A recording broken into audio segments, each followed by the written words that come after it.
we are going to make meatball curry. You can make cutlet also, the same thing is used. We need mutton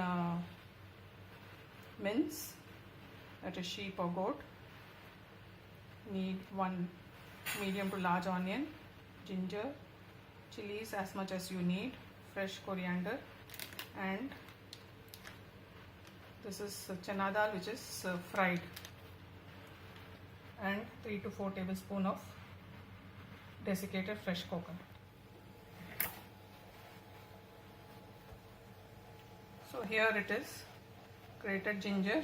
I put 3 green chilies because these chilies are not very hot. 2 to 3 tablespoons of chana dal, fried one. Cinnamon about few sticks, clove about 5 to 6. You can see the turmeric, you can see the salt, this coriander, and this coconut. To this we'll add the mince. I have added the mince, the mutton mince. I'll just keep it on the gas. Just put about a sprinkling of water. We don't need more because the mutton will leave water. So it's basically we are going to steam this. As you can see, it's steaming away nicely. It's leaving water. So continue to do this, everything is cooked. As the meat cooks, the chana dal also will cook. 5 to 7 minutes, it's all cooked. It's left quite a bit of water. So the water, you have to be very careful. The meat leaves a lot of water. So if needed, only add water. Otherwise, cook it in its own juices. You can switch it off and let it cool. We'll have to run it in the mixie. So let it cool. So it's all cooked now, and I have separated it like this. The water part I've separated it, and the meat part I've separated it. We will grind the meat part, making sure that the water part is separated. Whenever it's not grinding, we will add this water part to help move the rotors of the mixing. So this is how it is. It's about 200 grams of mince with all that we made. So this is in the mixie part, leftover water part. So you can see it has come like a dough-like consistency. This is how it has to be. You have to be very patient. Without adding water, I have done this. None of the residual water that was there after we steamed it, I didn't add even a drop. The heat, the minimal heat that is still there with the in the meat when you're grinding it, and whatever water is already there will help it grind. It needs a lot of patience, and you have to be careful and keep doing it. Once in a while, open it, mix it with the spoon so that the one that is not ground goes down below to the blades, and the one that is ground well comes up. So this is how it looks, like a dough, and we need it like this to make balls out of it and then put it in a gravy. It's just like any kofta curry. You can make whatever kind of gravy you want, and you can put it. It will hold.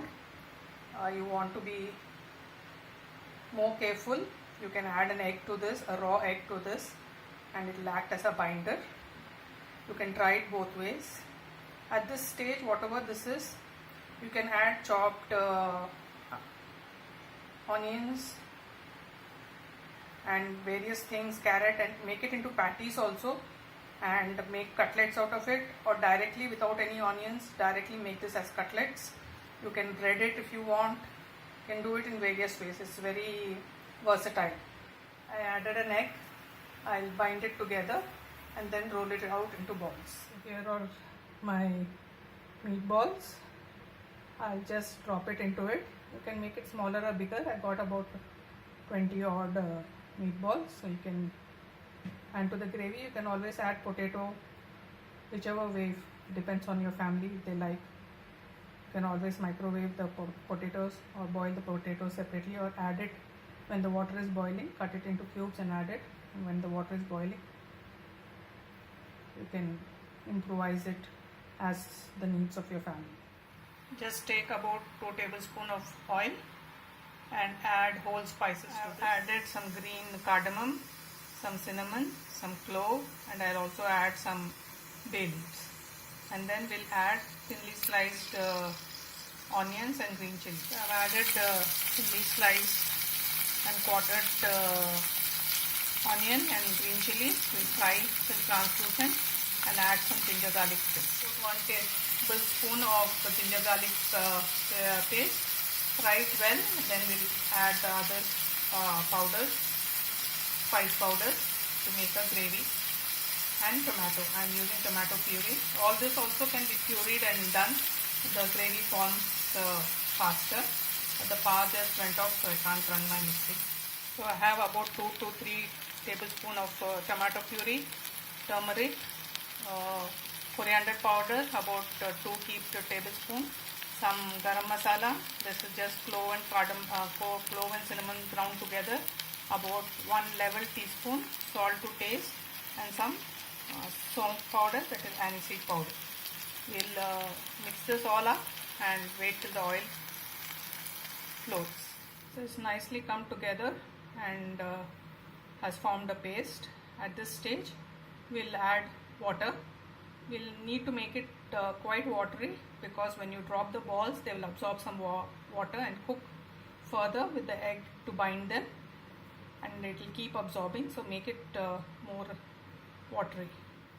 So it's coming together very well. The water I added all the water by cleaning up whatever residue, whatever was left after cooking the mince, after steaming the mince, after cleaning the mixie, every vessel that contained the meatballs, cleaned it up, and the water be about 4 to 5 cups.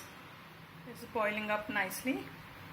When it comes to a boil, keep it reduce the flame to the most minimum, and then drop in the balls. All the balls are in. It's on sim. Make sure it's on sim, otherwise it will disintegrate. Let it come to a boil. For obvious reasons, don't put in the spoon or spatula inside. Just shake the rim of the mud pot to mix it if you want. Let it be there for around 10 minutes, and then you can switch it off. Can you see how lovely it is? It's simmering away.